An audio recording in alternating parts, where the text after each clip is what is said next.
আসসালামু আলাইকুম। আজকে গরুর মাংস দিয়ে ভুনা খিচুড়ির রান্নার রেসিপি আপনাদের সাথে আমি শেয়ার করব। আমার রান্নাটি আপনাদের কাছে ভালো লাগলে চ্যানেলটিকে সাবস্ক্রাইব করে লাইক কমেন্ট শেয়ার করে পাশে থাকবেন।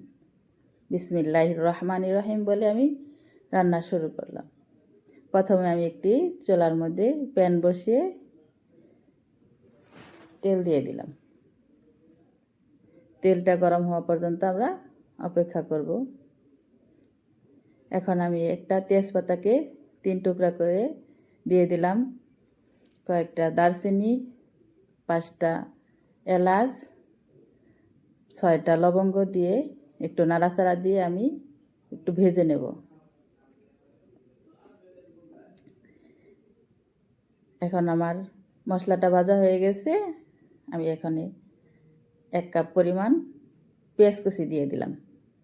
পেঁয়াজটাকে একটু নাড়াচাড়া দিয়ে ভেজে নেব। আমার পেঁয়াজ ভাজা হয়ে গেছে। এখন আমি 2 টেবিল চামচ পরিমাণ আদা রসুনের পেস্ট দিয়ে দিলাম। আদা রসুনের পেস্টটা আমি একটু পেঁয়াজের সাথে ভেজে নেব, যাতে কাঁচা গন্ধটা দূর হয়ে যায়।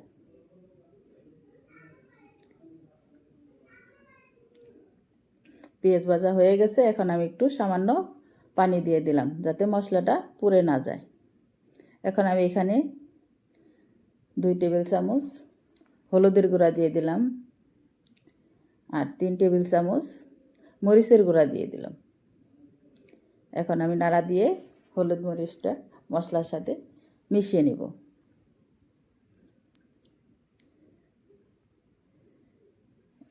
এক চামচ জিরার গুঁড়া দিয়ে দিলাম, 1 চামচ ধনিয়ার গুঁড়া দিয়ে দিলাম, আরেকটা সিক্রেট মশলা দিয়ে দিলাম। এই মশলাটা দিলে তরকারি গ্রানটা খুব সুন্দর হয়।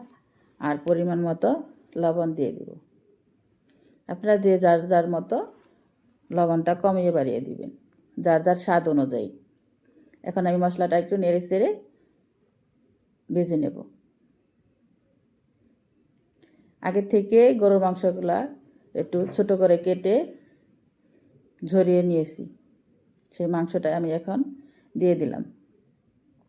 মাংসটা মশলার সাথে ভালো করে নেড়ে চেড়ে মিশিয়ে নেব।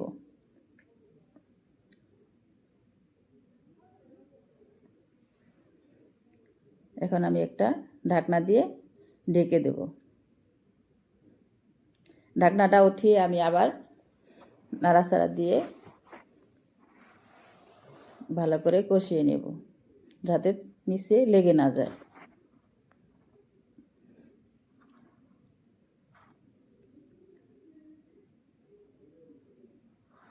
আবার ঢাকনাটা উঠিয়ে নাড়াচাড়া দিলাম।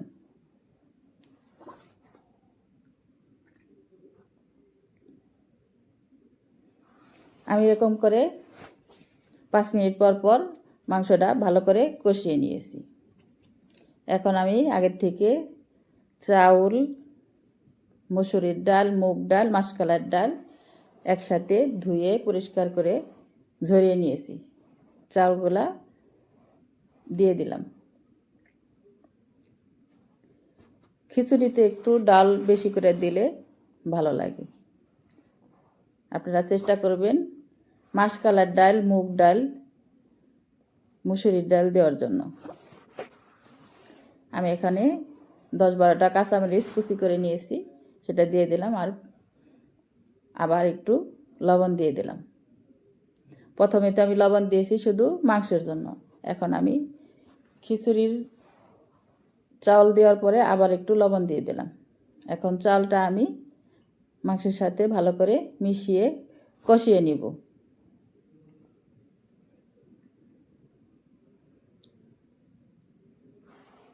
দুই 3 মিনিট ভালো করে কষিয়ে নেব।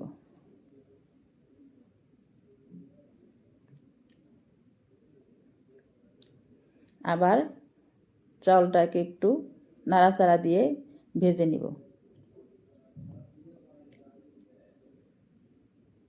এ পর্যায়ে আমি একটা আলাদা প্যানের মধ্যে গরম পানি করে রেখেছি।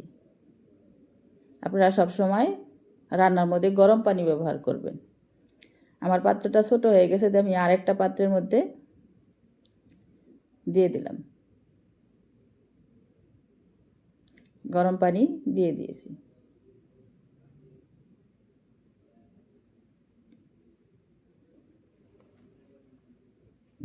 খিচুড়িটা আমি ভালো করে নাড়াচাড়া দিয়ে ওলটপালট করে নেব।